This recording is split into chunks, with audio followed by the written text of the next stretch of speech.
para tratar de uma notícia que, no mínimo, incomodou todo brasileiro de bem na manhã deste dia 14, desta quarta-feira. Aconteceu que um ministro do Superior Tribunal de Justiça, o STJ, o ministro Sebastião Reis Júnior, mandou soltar um dos chefes do primeiro comando da capital, o PCC. Por que ele fez isso? Ele considerou a maneira como esse traficante, este chefe do crime organizado foi abordado pela polícia. Ele achou que foi ilegal, ele achou que foi preconceituoso. O nome do bandido é Leonardo da Vinci Alves de Lima. E aí eu falo, a vida imita a arte mais uma vez, porque eu lembro só de Bezerra da Silva cantando se Leonardo da Vinci, por que é que eu não posso dar dois? E a música do Bezerra da Silva, aliás, né, ele fala, uma pessoa que é pega fumando uma binga de maconha, aí ele se compara a um tal de Leonardo para o delegado, e o delegado diz, né, Leonardo é Leonardo, me disse o doutor, ele faz o que bem quer e está tudo bem. Infelizmente, é que na lei dos homens, a gente vale o que é e somente o que tem. Ele tem imunidade para dar quantas quiser, porque é rico, poderoso e não perde a pose, e você que é pobre e favelado, só deu 2, vai ficar grampeado no 12. É irônico que Leonardo da Vinci Alves de Lima, né, conhecido como Batatinha, ele estava preso no presídio de segurança máxima de Presidente Venceslau, aqui no interior de São Paulo, há 4 anos. Na decisão, o ministro do Superior Tribunal de Justiça, ele disse o seguinte, que o traficante ele foi abordado em razão, eu vou abrir aspas, do nervosismo aparente e que isso não seria suficiente para a prisão. Na época, a polícia encontrou com ele 2 quilos de cocaína. É cocada boa, não é? É cocada boa. Diz aí para marcar a capês. E essa decisão, porque o que parece é que Leonardo da Vinci, ele estava condenado, aí ele não estava no presídio e foi encarcerado quando foi encontrado com 2 quilos de coca.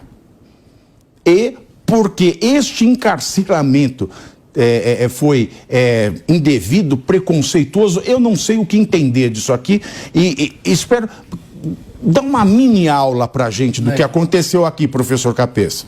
Boa tarde, Pavinato, Thiago Asmar, Diego, Renato Ribeiro, a todos os amigos e amigas da nossa querida Jovem Pan.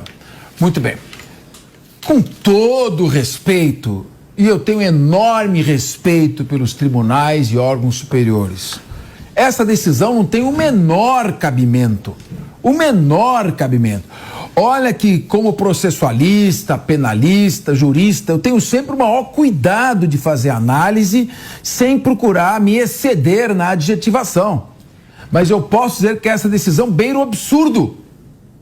E quais são os detalhes pelos quais eu aponto que a decisão beira o absurdo?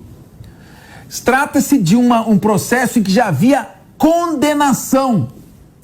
Ele foi processado em primeira instância. A denúncia foi recebida na primeira instância. Ele se defendeu, ele apresentou provas, ele juntou as testemunhas de defesa, o Ministério Público apresentou as testemunhas de acusação. Teve alegações finais, houve sentença condenatória de um juiz que analisou todas as provas, analisou a acusação. Depois houve uma apelação.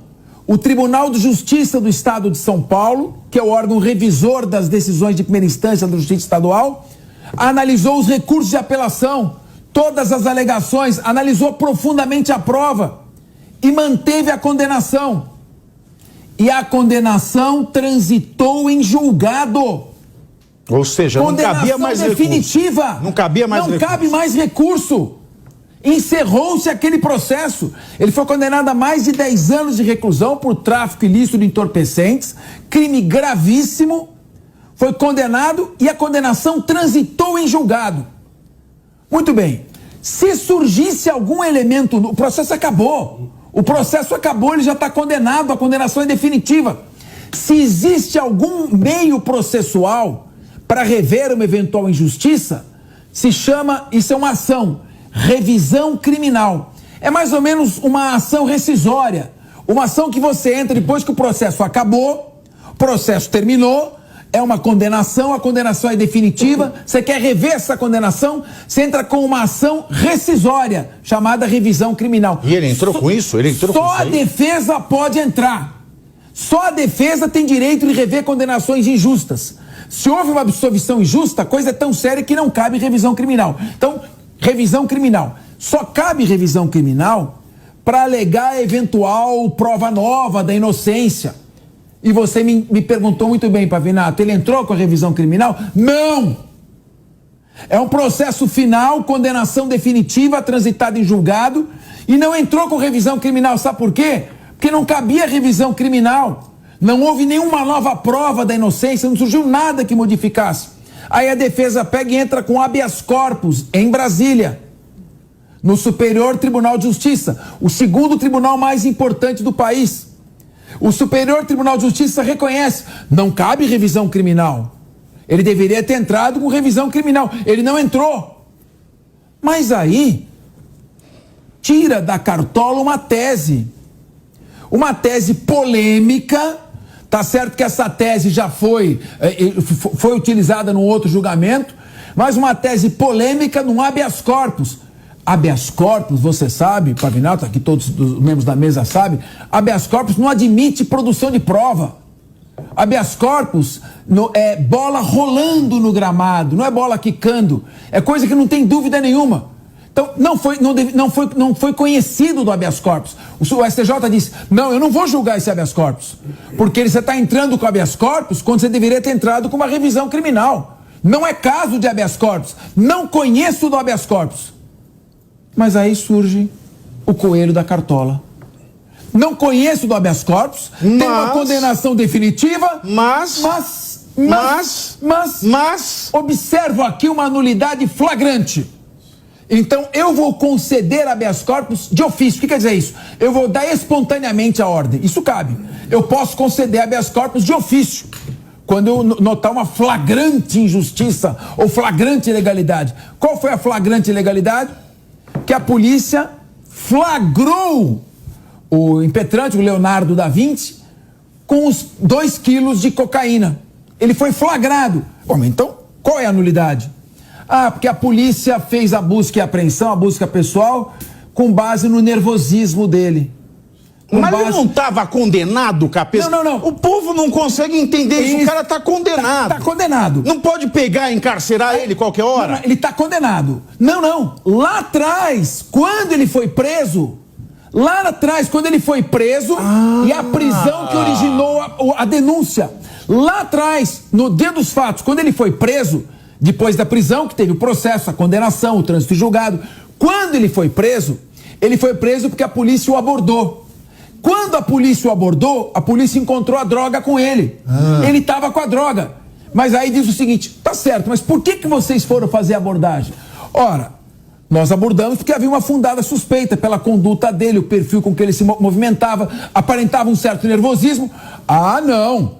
A polícia não pode abordar ninguém com base nesses Como é que é, então? Objetivos. Isso quer dizer que o ministro lá do STJ, do STJ, né? O ministro Sebastião Reis Júnior, se ele andar com 2 quilos de cocaína, ele vai estar tranquilaço na rua. Ele vai passear, tô com 2 quilos de pó, 1 quilo cada bolsa, ele fica tranquilo. Vamos resumir? Não é pra ficar nervoso. Vamos resumir? Acabou a abordagem policial. Morreu a polícia. A polícia não pode mais abordar ninguém na rua. E agora porque... vou ajudar a resumir. Pois não. Acabou o trabalho policial. Por quê? Porque o policial virou vilão. Essa é a verdade. A gente vive num Brasil... Que aula de jurídica que eu tive com o Capês. Mas a gente vive num Brasil onde o policial é o vilão e o bandido é a vítima da sociedade. Se tem alguma coisa que me irrita no Brasil, principalmente no tal do direitos humanos, só aparece quando é pra defender bandido. Eu canso de ver policial morto, policial executado, e aí eu não vejo os direitos humanos aparecendo. Cadê o ministro dos direitos humanos? Quando um policial é morto, quando um policial é executado, isso acontece diariamente. Agora, o policial...